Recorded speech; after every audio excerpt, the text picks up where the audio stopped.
and welcome to the Hiring Tips Podcast. This tip is entitled, How Important is Your Willingness? Now that's an interesting question, and it begs two more questions. Why should you be concerned about your willingness? Aren't we focused here on the applicant and what he or she can bring to the table? Both very good questions, and yes, ordinarily, we are interested in the skills and qualities of the prospective employee. But let's say someone shows up to work for you and they have a great resume. Their skill set is ideal for the position, but during the interview they say something that rubs you the wrong way. You get a bit miffed, maybe even offended.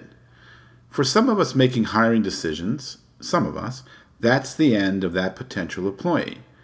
And that may be a good decision. You certainly don't want to get started with someone you don't think you can get along with. But let's look at this example a bit more.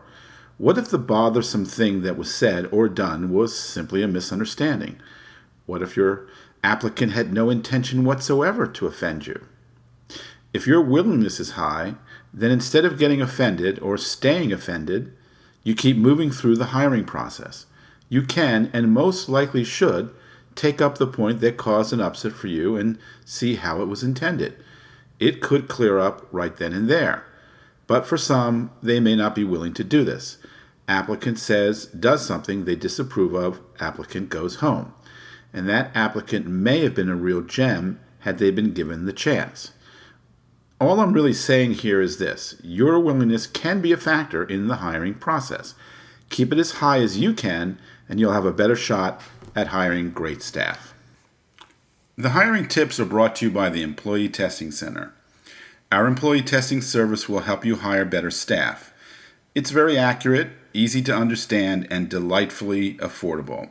Watch our 3-minute video at getbetterstaff.com. That's getbetterstaff.com. Our podcast does not represent legal advice. Employment law can vary from state to state, so please consult an attorney familiar with the law that applies to the area where your business is located for any legal questions specific to your company. Thanks for listening.